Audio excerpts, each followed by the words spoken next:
Hey everybody, my name is Marissa and today we're going to be talking about one of my favorite things to do in scuba diving, and that is wreck diving. Just a disclaimer, wreck diving is a separate certification with PADI and it does require extra training and required dives. If you want to become certified in wreck diving, see a reputable dive shop and instructor that you trust. This content is informational and educational only and does not replace formal dive training. Sunken ships, lost planes, trains, and the remains of submerged towns underwater.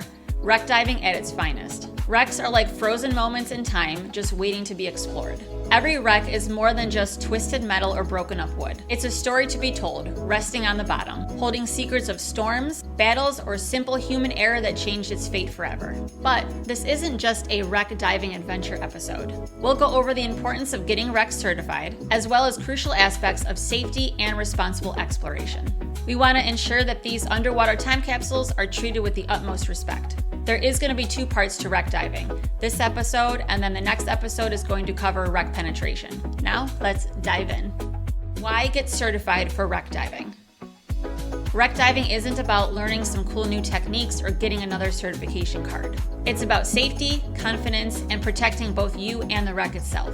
Wrecks have unique hazards, and the certification teaches you how to navigate these safely and plan dives properly for penetration or line work.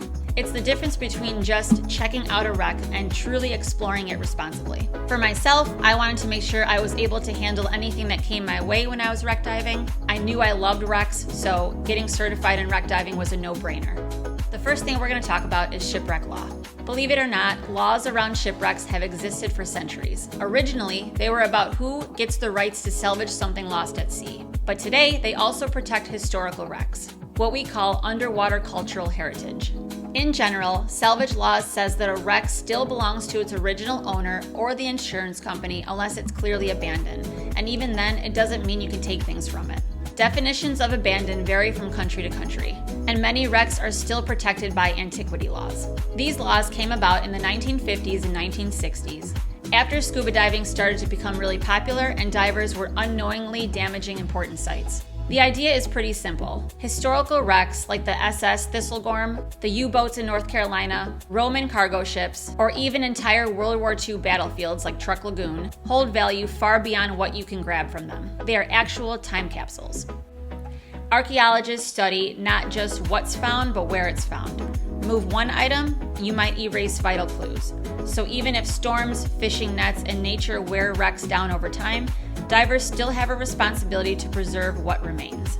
So what's the bottom line? If a shipwreck is historically significant or just looks old, you can look but don't touch. These sites belong to everybody. There's many wrecks, especially from wartime, that are considered war graves. This means that it's the final resting place for those who went down with the ship. And in some regions, law specifically protects these wrecks, requiring divers to leave them completely undisturbed, and some you're not allowed to dive at all. It's rare, but you can come across human remains, especially on the deeper, less visited wrecks. And if you do, never disturb them. Treat them as the same respect you would when you go to a cemetery. If you believe you're the first to discover these remains, report them to the proper authorities. They might have some sort of historical or forensic importance. Now, on a hot topic in wreck diving, and this is artifact removal. There are some modern, non-historical wrecks that do allow artifact recovery, although it is a highly controversial practice. Legally, it does vary a lot. Some places allow it, and other places ban it entirely. Even picking up something that seems harmless, like a soda can result in a fine if it's on a protected site. There's really 2 main views here. One view says that taking artifacts from history and its original context makes it less exciting for future divers. And the other view says that underwater environments are going to destroy these items anyway, and recovering them and preserving them can give them new life in museums or collections.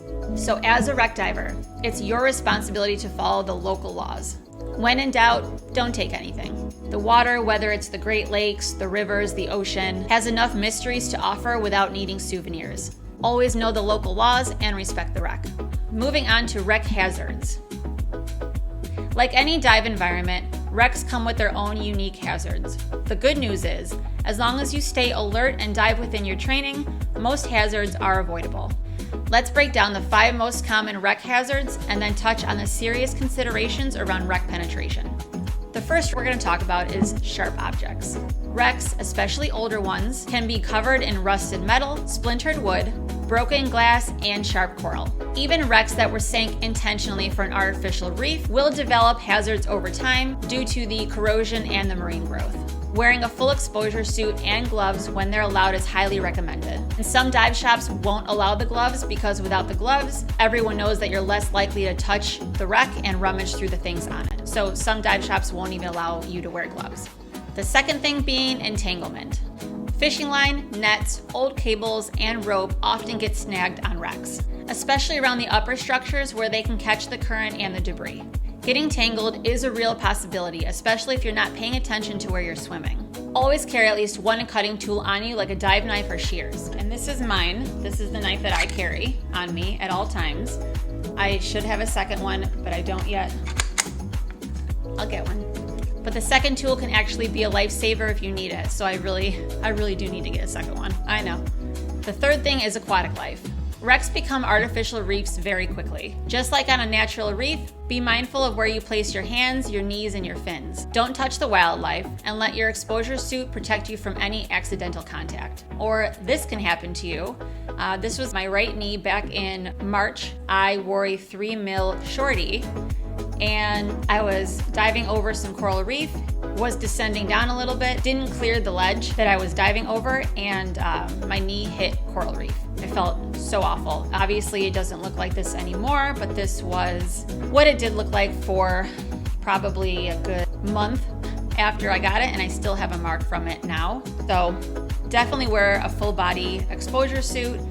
It will come in handy.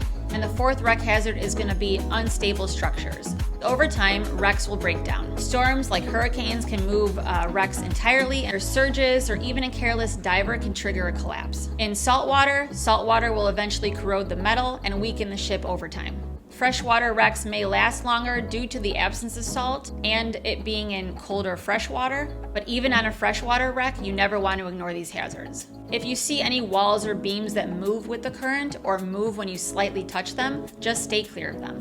And if you're diving a wartime wreck, like a World War II wreck or something like that, there could be munitions on them, and a lot of them still can be explosive. Never touch or disturb them. Treat them as you would any other high-risk hazard. Get out of there. Just swim away. Who said that in Finding Nemo? Swim away. Swim away. Oh, it was the krill. Swim away. If you see munitions on a wreck, that's what you're gonna do. You're just gonna leave them and you're gonna swim away, because that's what I would do. I don't want to be near those things at all. Moving on.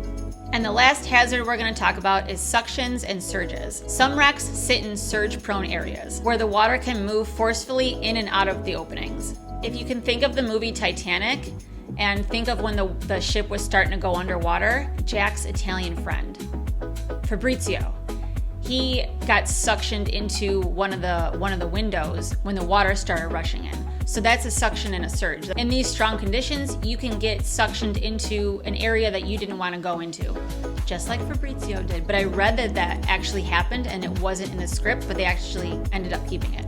Anyway, that's my favorite movie. Also, love that shipwreck.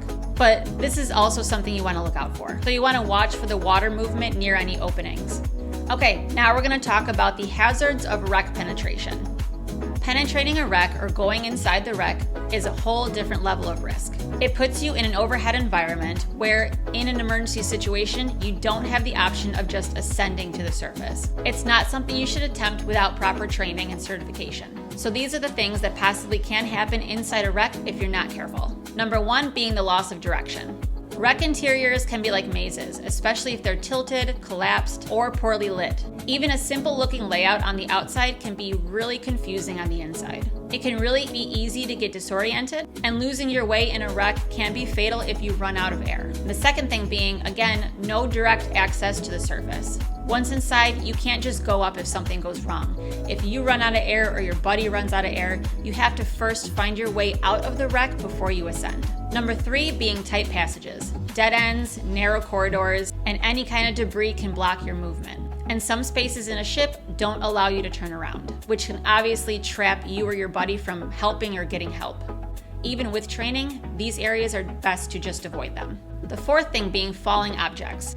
Loose debris or structural parts of the ship can fall unexpectedly, which can obviously block your exit or fall directly on top of you.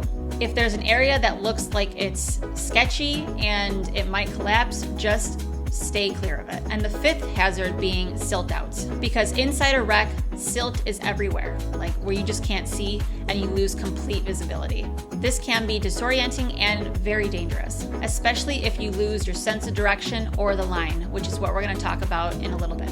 Now on to wreck diving techniques. When diving a wreck for the very first time, you want to just take a look around and see what you're looking at and kind of get familiar with the site. Larger wrecks can take multiple dives to explore, and even smaller wrecks will have hidden features that you will notice over time. Evaluating a wreck isn't complicated, it's just kind of paying attention to a few key things every time you dive it. And here's a few things you're gonna look out for. Number one being always spot the hazards. Again, this is gonna be sharp metal, broken up wood, entanglement risks, unstable parts, or strong surges. There are some wrecks that might have unique hazards to that wreck only, like exposed wiring, broken masts, or even munitions like on war wrecks. The more you dive a wreck, the more familiar that these risks become, which will then help you avoid them in future dives. The second thing you're gonna do is just take note of the highlights on that wreck. Maybe it's an anchor, a wheelhouse, a bell, or even some type of marine life that's taken up residence there. These points of interest will make for great photo opportunities, and they're gonna be usually the areas that you wanna visit again. You always wanna pay attention to what stands out and where it is on the wreck.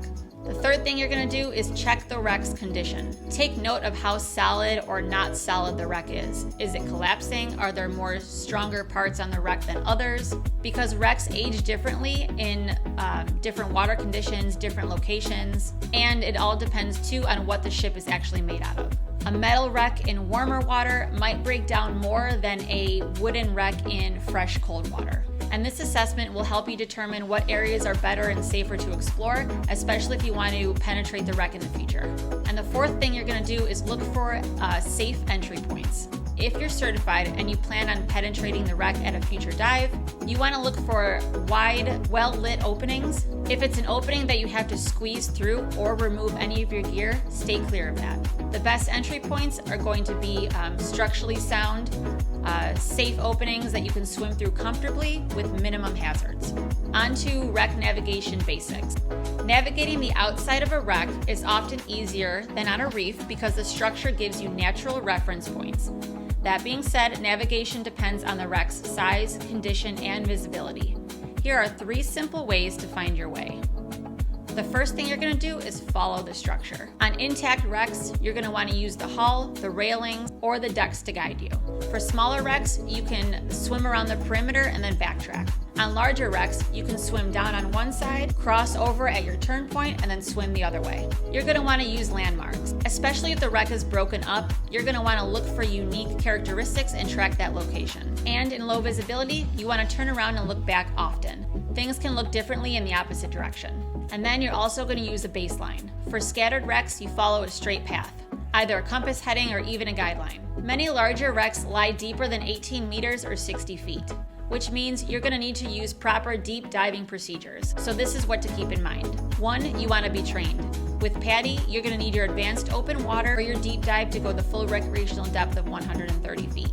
These dives do require extra planning, different gear, and more awareness. You want to bring enough air. Deep divers use more gas. Consider using a high-capacity tank, or you can put a pony bottle on the line at your safety stop, just in case. You want to account for gas narcosis. Gas narcosis is going to most likely hit you around 100 feet or 30 meters. This is when it really becomes more noticeable, so you want to keep it simple and avoid multitasking. Stick to your original dive plan. Don't be down there longer than you planned for. With deeper dives, you're going to expect shorter bottom times. The air goes faster and the no decompression limits are shorter. A great way to get the most out of a deep dive when you're seeing a wreck is to start with your deepest depth at first and then get shallower as the dive goes on. This will maximize your bottom time and it will keep things safer. If you're certified for Nitrox, you can also use enriched air. This will extend your no deco limits and reduce your nitrogen buildup, which is especially helpful if you're doing multiple dives. Now, we're going to talk about wreck diving and currents. Not one of my favorite things. If you've seen my Vickery episode of when I called my dive because of the current, among other things, I'll leave it in the notes below. I'm actually going to dive the Vickery in September next month. The one and only time I went on that wreck is when I called my dive and I panicked. I'm gonna conquer the victory if it's the last thing I do. Anyway, wreck diving in currents. Here we go.